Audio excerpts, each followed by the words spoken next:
What's going on, everybody? Welcome back to week 5 of the He Heard podcast. Today we've got my boy Luke Burleson. Yo.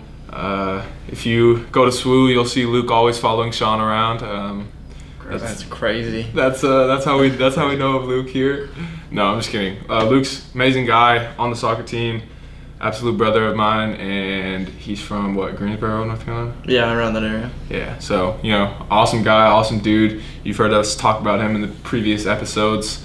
And so jump right into it. As you know, the podcast is about He Heard, so how God has heard your prayers throughout your testimony and how he's answered them as well. So how about you kick us off? All right, so basically I want to reel it back into when I first started to take up my faith for my own.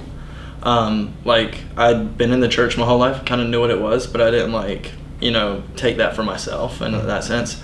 And once I turned 16, I was able to drive, and a couple of my buddies from high school had invited me to go to this youth group on this retreat, and that completely changed my life. I mean, before that I just felt so lost, and I was in this place of loneliness and just trying to find what that was, what that meant. And throughout high school, I made all these friends, the most friends I could make possible, and still that first year in high school it didn't fill me, and I just kept searching for what could it be, what could fill that. And I think after that retreat, the people that just kept continuing to give me that community and that the life of what Jesus did and how that changed their lives and their testimony, I think that really began my testimony. So just figuring out who God was in that sense really helped me fill that gap in my heart and my soul, for sure. So that's kind of a little bit of what my testimony looked like, in that sense of filling gaps in places that I didn't know could be filled with God. So, another time that we're talking about community, I think every single episode we've talked about how important community is, and now it's coming up again. So would you say that that's the biggest way God has heard you and answered your prayers, just giving you community and people that you can just openly talk to? I would say there's specifics. I think a specific is I think community is the big thing for sure, but I think there's specifics too.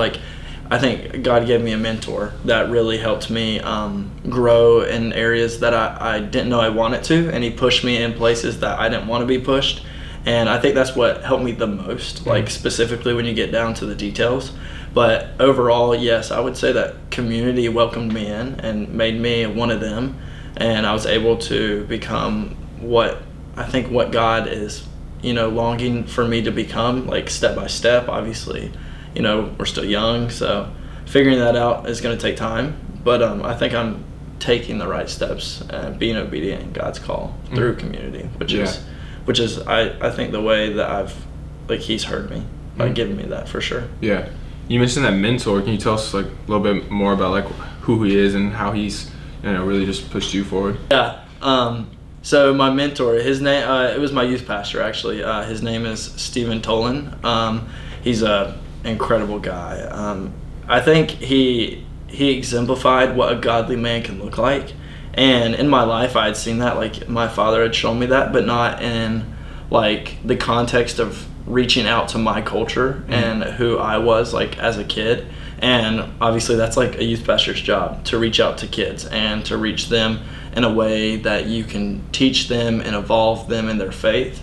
And Stephen really just showed so many different areas to me. He showed me that it's okay to be vulnerable and it's okay to trust, by telling him the hard things and working through those with me. And not just that, but helping, putting me in leadership roles that help me find my place, where it might look like in the future in the church. And obviously I am here to work on that and to build that, as my major is youth and children's ministry, to become a youth pastor one day. So he really helped shape that in the sense of showing me what his life looks like a little bit.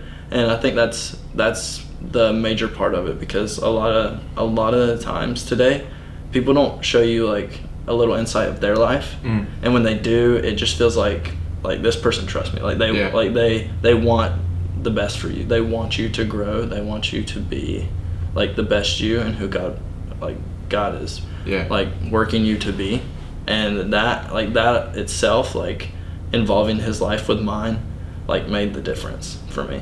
Yeah. So you mentioned how like he's your youth pastor or whatever, but and you want to become a youth pastor soon. Was he like, I guess, the person that like kind of made that like a reality for you? Like, is he like the person that like almost inspired you to take this path of becoming a youth pastor now?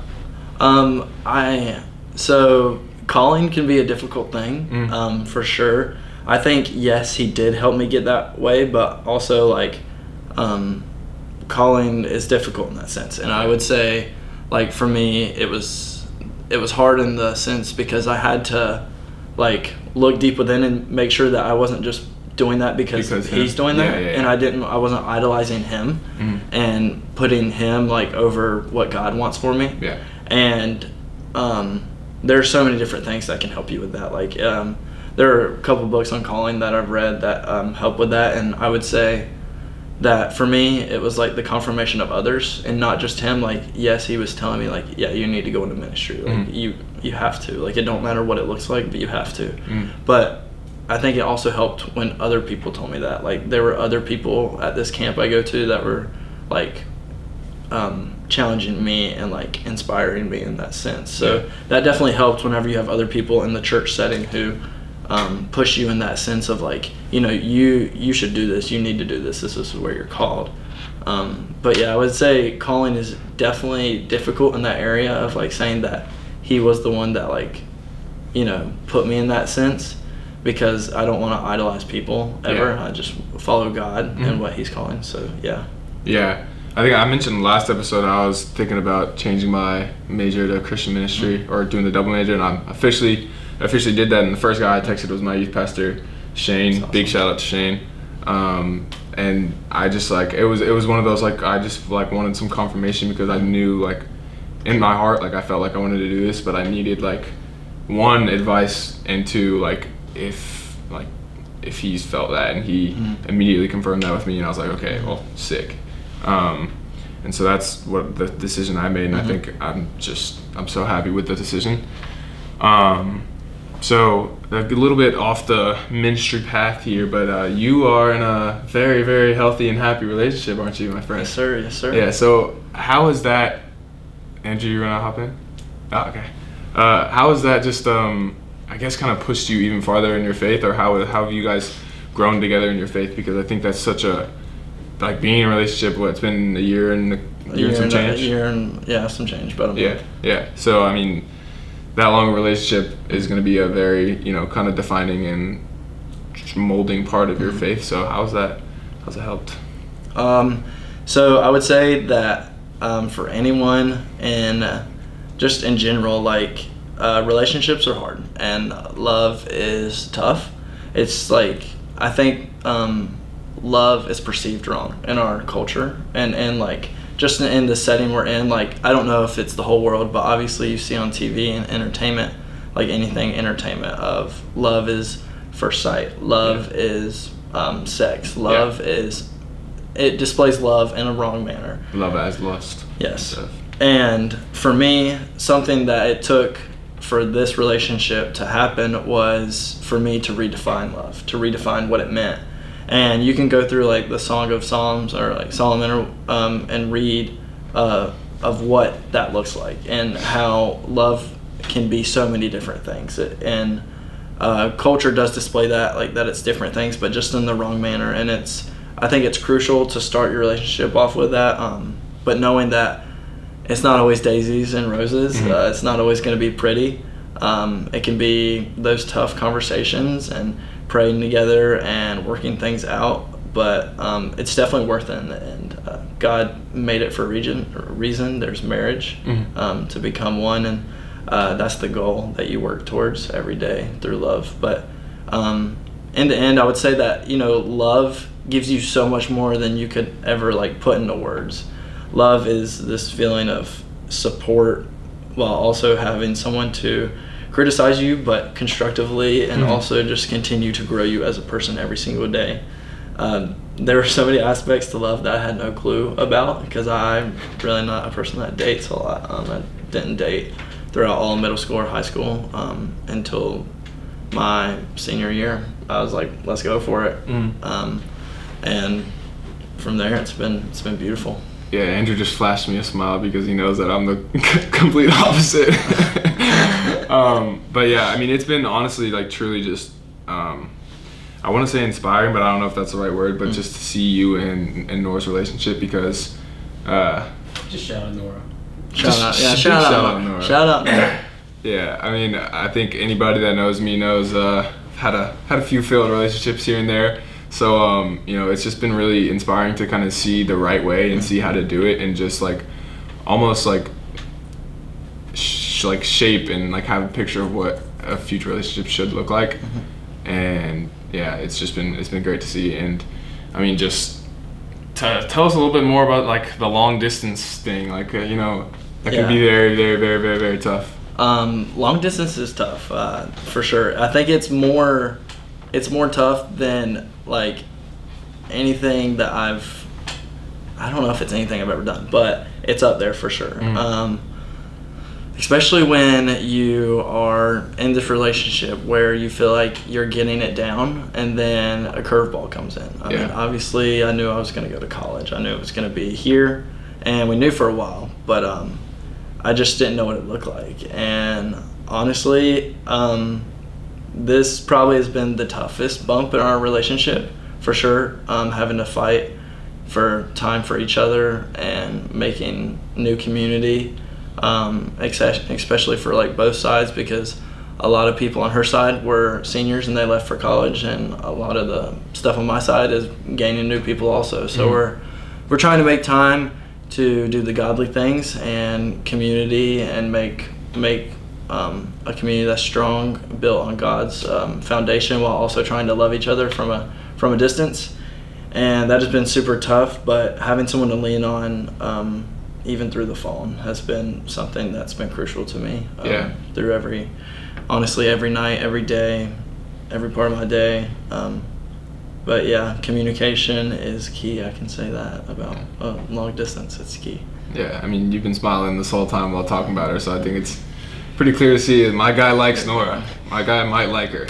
Just a little bit. Nora, if you're watching this, I think this guy might have a crush on you. Just Nora, a little bit. Yeah, he for sure has a crush on you, just so you know. Yeah, like anytime you call him, he runs away and just like starts skipping and sometimes he will like make excuses about stuff that he's trying to do. We know that he's not writing a 6-page paper. Oh yeah, yeah. Bro. You see this? We know you're not writing a 6-page paper. We know you're just gonna talk to your girlfriend, bro. You see this scratch right here? This is from his idol Sean. Not actually idol. I was just that's the wrong word. This is from his idol Sean. Because he didn't want to play, but then he shows up randomly out of nowhere after hanging up on the phone with Nora, and now he wants to show out. I played soccer. Not basketball. Yeah, but you didn't play basketball, bro. You didn't play basketball, bro. This guy's crazy. Anyways. Sports. So what? It's to November 17th today, and you're going home today, right? I am. Yeah. I'm actually flying home. Flying? Yeah, I'm actually flying home. My guys, what is that, like a 30-minute flight? It's a 45-minute flight. Going to a little airport and leaving my car there, and we're flying out. And I think Nora's actually gonna come down on the airplane, and then we're gonna go back together. So it'll be like just me and her, I think. So we'll see. But that'll be crazy. Isn't that just PJ? Yo, PJ? PJ. Private jet? Can't say. There's no way this guy's a private jet. Can't say. It's a six-seater though. So PJ. So Nora's rich. No. My uncle. Shout out Uncle what? Uncle what? Uncle John. Shout out Uncle That's my John, dog. bro. That's my dog. That's my dog now. That's too, my bro. dog right there. Shout out. Shout out. For real. Yeah. So I mean, you're going home today. What are you looking forward to most besides seeing her? And So, okay, something that we kind of just talked about before starting was like the holidays and like birth, and so I'm actually going back for a birthday, but I feel like it's a lot more important for like younger kids, And this weekend is my baby cousin's like second birthday, and it's been a wild ride for my uncle and aunt. They both like run businesses. The same rich uncle. Yeah, Uncle John, and Aunt Sharon. Shout out. They like run businesses and are a big part of their businesses that they're in, and it's been really tough for them having a little kid. So just like celebrating the birth of him is kind of awesome for all of us, just to see how far he's come and like all the things he's like already had to deal with as a 2-year-old, like, and busy parents and like the traveling and stuff. Like this kid's already been to Hawaii, like it's like insane. So there's already. Hey, you went to Hawaii. Yeah, he came with us. So it is kind of crazy, like the things that he's been through. So just celebrating the birth of him is what we'll be doing this weekend. You're looking forward to that more than Nora's birthday? I mean, she'll be there, but like, I mean, her birthday's cool, but like, you know. Yeah, you're secondary. It's all right. What's your birthday? What? What's her birthday? February 27th. Oh, I tried to catch him. Why is bro wincing like he doesn't know? Wait, time of birth? 2005. Time of birth? 27. Time of birth, 3:27. Well, he point made it up. 47 seconds. He made it up for Bro sure. has seen the birth certificate. So what sign is she? What sign is she? Just kidding, that's witchcraft. Yeah, we don't. Yeah, that's witchcraft. No signs. Are you gonna say something? Yeah. I have a question for Burley. Okay. Finally, Back to, like- I'm waiting for this guy. Okay. Oh, she's a Tar Heel Come fan, and by the save way. me. Yeah. Nora's a Tar Heel. Toros. She's a Tar Heel fan. Okay, serious question. Back to God. Okay. So you're a religion major. Well, double major. You're major in religion plus recreation, right? So just like for the listeners, talk about what the religion side of it is like as a school thing, and like how it's preparing you for being you want to be a youth pastor or something like that. So how is that preparing you here so far in your, not even your first full semester, but just talk about the school side of it a little bit. And how many 6-page essays you've had to write? Yeah, I've had to write 3 of them. I can name them all. But anyways, He's lying. I'm not lying. 6-page essays. Hey, it's in the commandments. I wouldn't lie. Focus, Dillon. Sorry. Okay, so as a youth and children's ministry major, some things I would say that I've learned on the school side in the first semester, and not even like finishing the first semester. Like it's been a lot of overload, especially coming in as like a freshman, but like academically a sophomore. It's been a lot of work, but it's been good. Like it's been a lot of foundational stuff. So basically, I would say like there's different levels to it. I have 5 different classes right now. One is going through the Bible, like solely the Old Testament right now, which is teaching me like just the stories, the births, all those things within that, like the details of the Bible. And then you have like your youth specific classes that are teaching me a lot of foundation and what youth can look like and how to build that and execute a plan for the long term. So what I want my youth to look like and the culture I want in it, and how like I want to shape my leaders or leadership team to look like, and the structure around that. So there's 2 classes that kind of help shape that and like the culture of like what I think and the ideas behind my actions and what that means. And then there is 2 other classes that are a lot of like so I would say all these are like foundational, and the other 2 are like foundational for history side, to know the history of what God is doing and how like he came about, and they're like the false prophets and all the false teachings, and how we got to where we're at, how we have the different denominations, how we have all those different things that form through war and battle and all these different controversies between people. So yeah, I would say right now it's a lot of foundational building for me, and putting a lot of things at the bottom so I can build up to articulate the little things in a youth ministry, to answer that for my first semester. Yeah, so I mean, I think every time we ask Burley to come do something, he has just an essay to do or some sort of something to do. Yeah, but for one of those essays is like where you had to go and watch other youth, I guess just youth groups. So just not in 6 pages, but I guess like in a couple of words, just like talk about some of the good things that you saw in those groups that you would like to add into your own in the future. Yeah. So some of the things that I saw in those, so I observed 3 different youth groups. I observed a small, it's a very small youth group, made up on about like 5 to 8 kids. And then I went to like more of a medium one, which is about 20, 30 kids. And then I did my youth back at home, which is about anywhere from 60 to 70, sometimes 80 kids. And honestly, like, I don't know where I'm going or what that's going to look like. And so that changes a lot of different things for that question of like what I want mine to look like. Because if I'm working with a smaller end, then I want different things than a bigger end. But some of the things that I would say that I really enjoyed were the subtle structure that they had. I really enjoy that. So basically what I mean by that is having structure to the point where you don't really feel it, but like it's there. Mm-hmm. So like it structures things in a way to where kids are feeling God and they're in that presence, but it doesn't have to be in their face, like sit down right now, like worship right now. It doesn't feel like it's in their face. It's more that transition is just like, honestly, it's just beautiful, like to see how they do that so easily and so effortlessly. So that's something I would definitely want. And another thing was one thing is the culture of like everybody is a human.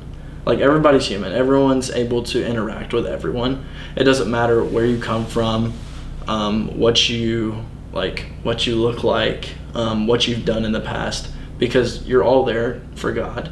And in the end, like that's like the most important thing to realize socially. And that's something that like I take from my own youth that I would really want to put in to the youth group that I want to run one day. So, yeah. So if there's anybody watching here that is a youth ministry or wants to go into youth, please be super intentional on making sure that there's nobody that feels like they're alone or feels like they're just being looked over. Whatever method you have for that, like if you want to use the one I was just talking about, or you have another method for yourself, just please, like that is something that's so important, because we've seen lives change back at Grace just from doing things like that. I mean, there's people that we saw sitting up in the bleachers who are now front row and screaming their heads off. I mean, me and Clayton were that. Me and Clayton, who we had on, was he second episode, Andrew? Clayton, second episode? Yeah. Clayton was second episode. Me and Clayton used to be sitting in the back bleacher making fun of people, because that's how like we felt so unseen and like unwanted in there. Not that like that was the church's fault. We were just so in our own heads and ignorant. And then people would come up to us and be like, "Hey man, how you doing?" And we're just like, "Shut up." But after you keep on doing it, you're like, "Oh wait, these people are like so genuine." And now you see Clayton is literally in Guatemala. Changing lives. Dude. And I'm here making a podcast. I don't want to be self-glorifying, but like I feel like I'm doing what I'm called to do. So I mean, yeah, just I couldn't stress enough. Just please be intentional on making sure people feel like they are wanted at your church, because sure. I mean, if they don't, like the church clap song says, church can be booming in numbers or something like that, but empty in conversions. And I think if you are super intentional about making sure somebody belongs there, you're gonna have a bunch of conversions, and that's, I mean, ultimately the most important part of a church. Also, speaking of Clayton texted me the other day. I'm gonna read it off verbatim, but my guy is struggling in Guatemala, so I'm gonna make sure to get everything down so y'all can pray for Clayton. Let's see, where is it? Where is he? So Clayton, he has a bacterial infection, mono, sprained ankle on his right foot, and a stress fracture in his left. So just, he's going through it. Mono is not from an STD. It is just because they've been drinking from the same waters. My guy's a good guy. But the foot injuries are from soccer, playing soccer in Guatemala. barefoot because Clayton does not like shoes. If you didn't know, I don't know why. My guy just What? he either likes Chacos or he likes bare feet. That's how he rolls. So y'all just please be praying for Clayton for healing and just peace over there. They can continue to change lives. Yeah. So I guess you're talking about all that school. That was just one assignment that we just talked about for like 10, 15 minutes that you had to put in a 6-page essay. So I'm sure that can get pretty stressful. So do you have like maybe a go-to piece of scripture or go-to book in the Bible that you that's your like if you're feeling stressed, you hop right in there and you just kind of feel like an overwhelming sense of peace? Honestly, I would say that like I wouldn't say there's like just this one piece specifically, but I would say like being able to jump into the Bible with Nora and just like talk about things and being able to like debrief on like those things that stress us out and talk about them with not just each other but invite God into that conversation and be able to work things out like as not just like together and individually but with God there. So being able to talk to God about all those things really just helps us like while reading scripture and like reflecting on it. I wouldn't say there's like a specific one though. Yeah. So y'all do that like every night? We just like whenever we're feeling overwhelmed, like, but we do try and like stay in scripture and keep each other accountable and stay on top of those things. Not just reading to read, but to change. That's something really big that I was told my entire life. If you've never been told that, you should definitely like hear that. You don't just read to read, you read to change. And that's something that really changed my perspective on not just the Bible, but anything I read now. Like you read to change, and you really take that into account of like, is this going to change me, or am I just reading it to read it? Yeah. So that's something that I would definitely say for that, like scripture-wise, and like when you're going there for help, read to change. Yeah, that's so cute and so healthy. Yeah, Go it you can guys. Yeah. I think that's such a big part of a relationship is communication, and I think if you're like already so intentional about just like if you ever feel overwhelmed, like call me, text me, we're gonna read the Bible. I think if that's your go-to, that you can't get any healthier than that. So that's amazing. I don't really have anything else. You got anything, Andrew? Yeah, so that's my guy. That's my guy, Luke. So we got our last episode. I talked about it in the last episode. We filmed crazy. We filmed this the day after we filmed episode 6. So I already know everything I talked about. Spoiler alert, numbers 14. Numbers 14. Yeah. So schedule's gonna be a little weird. After next week, it's gonna be weird because we'll be in the holidays, we'll be in the finals week, so it'll be a little rough to be pumping out episodes. But you guys will be continuing to see content. You guys will be seeing our faces. And yeah, that's all we got for you today. We'll see you guys next week. Peace.